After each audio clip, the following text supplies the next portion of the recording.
तो मेरे ख्याल में कल के जिनसे टेस्ट मैच है ना, उसके लिए पाकिस्तान को यही चाहिए कि जी आप है ना स्कोर पे जाएं और उससे ना आपको बेहतर रिजल्ट मिलेगा और लोग खुश भी होंगे आपको देख के ना, क्योंकि जो इंग्लैंड से जब से आप क्रिकेट खेल रहे हैं कि जी थोड़ा सा नेगेटिव साइड पे खेल रहे हैं, तो वो आप एक लोगों को ये अच्छा मिलेगा। अगर आप इस तरह स्कोर चेज करने में जाए ना और अगर आप खुदा ना खास्ता आउट भी हो जाए तो लोग इस पे भी आपको अप्रिशिएट करेंगे।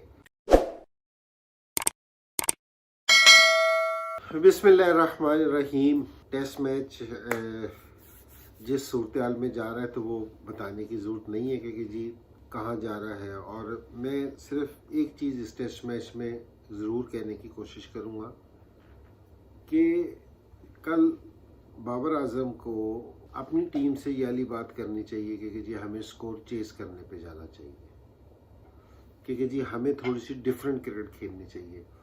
अगर हमने न्यूजीलैंड पे प्रेशर ना डाला कि पहले सेशन में उनको ये लगा कि जी ये नेगेटिव क्रिकेट खेल रहे हैं, ये टेस्ट मैच ड्रॉ करने की तरफ जा रहे हैं और ये सर्वाइवल की तरफ जा रहे हैं, तो फिर ये कि जी उनका प्रेशर है ना बहुत ज़्यादा आ जाएगा।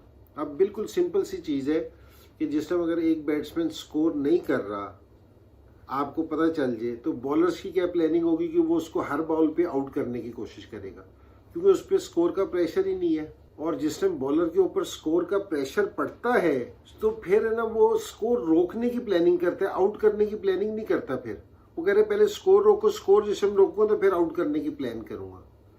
तो ये पाकिस्तान को ना थोड़ा सा जो सा अपना जो इनका माइंड सेट है ना, जो बॉक्स है, वो मेरे ख्याल में थोड़ा सा कल इनको तोड़ना पड़ेगा।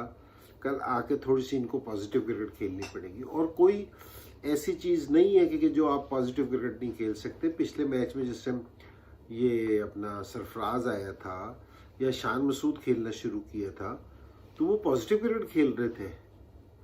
कि ऐसी नहीं है कि न्यूजीलैंड की ये कोई ऐसी बॉलिंग नहीं है कि जी सोडी वगैरह और ये दूसरे कि जी आप इन पे हेनरी पे या इस पे कोई आप स्कोर नहीं तेज कर सकते। नहीं, कोई ऐसी चीज़ नहीं है। सिर्फ ये कि जी अगर आपका माइंड होगा ना तो आप है ना उस पर जा सकते हैं फिर।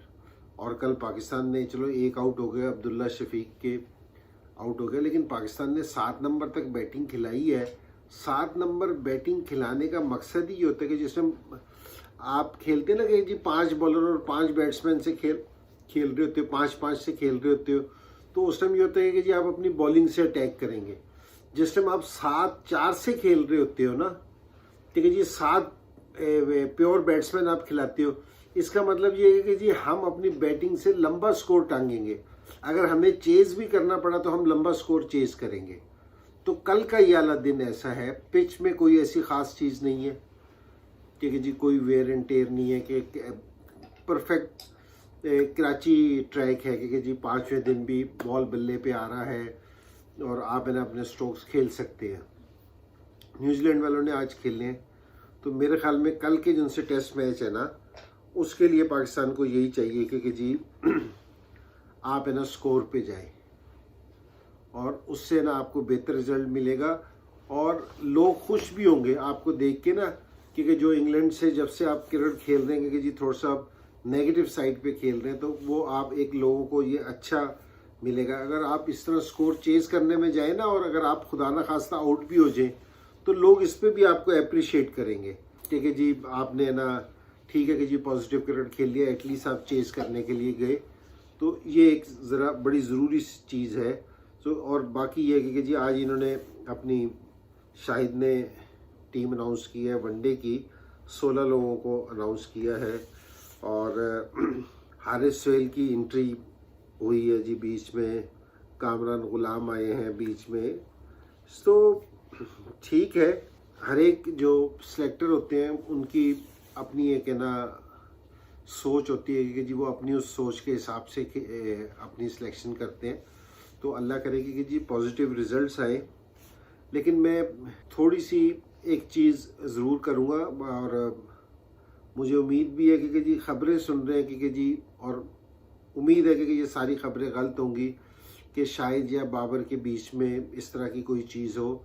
शाहिद से मेरी मुलाकात है, बहुत मैच्योर हो गया पहले से, और मेरा नहीं ख्याल कि जी वो सिर्फ ये करेगा जी मैं चीफ सेलेक्टर हूँ तो मेरी सिर्फ अथॉरिटी है और कप्तान और कोच वगैरह कुछ नहीं है।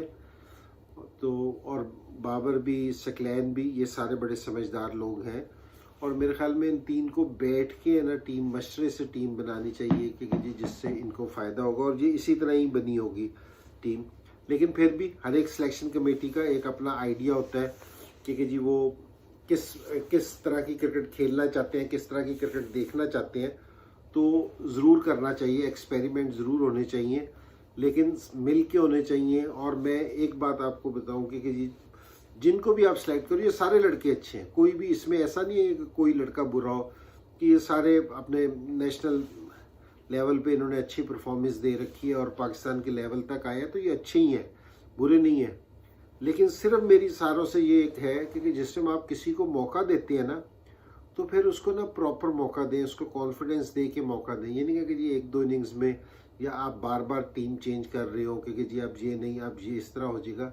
जिस टाइम आप एक टीम खिलाते हैं, उन लड़कों पे ट्रस्ट करते हैं, तो फिर ये नहीं कि जी उनके परफॉर्मेंस भी है ना उनकी चेंज आती है। जिस चेंज की हम बात करते हैं ना, मैं अक्सर कर रहा होता हूँ कि जी आप है ना ये अपना माइंड चेंज करें कि जी उस माइंड से खेलें। तो उस माइंड खेलने के लिए ज़रूरी है कि जी आपकी टीम में बहुत ज़्यादा चेंजिंग ना हो। और मेरे ख्याल में शायद भी इस चीज़ को करेगा कि जी हमने इसी तरह के जिस तरह सारी दुनिया क्रिकेट खेल रही है कि जी थोड़ी सी हमें ना एग्रेसिव क्रिकेट खेलनी चाहिए। और मेरा ये ख्याल था कि जितने ओवर पाकिस्तान ने पहले इनिंग्स में खेले थे, तो इतने ओवर्स खेल के पाकिस्तान को 500 से ज़्यादा स्कोर करना चाहिए था। तो सिर्फ पाकिस्तान अगर यही ओवर खेलता और थोड़ा सा इनका स्ट्राइक रेट बेहतर होता, तो न्यूजीलैंड वालों ने कभी भी डिक्लेयर नहीं करना था, प्रेशर न्यूजीलैंड के ऊपर होना था। तो ये वाला ब्रांड आपने चेंज करना है और वनडे में भी यही ब्रांड आपने चेंज करना है। वनडे में भी थोड़ी सी हमें इम्प्रूवमेंट की तो जरूरत सारी टीमों को है, लेकिन पाकिस्तान ने ओडीआईज में और ये T20 में बहुत अच्छी परफॉर्मेंस दे रखी है और इंशाल्लाह इस सीरीज़ में भी अच्छे देंगे। और ये शाहिद ने पहली T20 की टीम अनाउंस की है, तो गुड लक, अल्लाह करेगा कि जी ये बेहतर परफॉर्मेंस दे ये वाली टीम।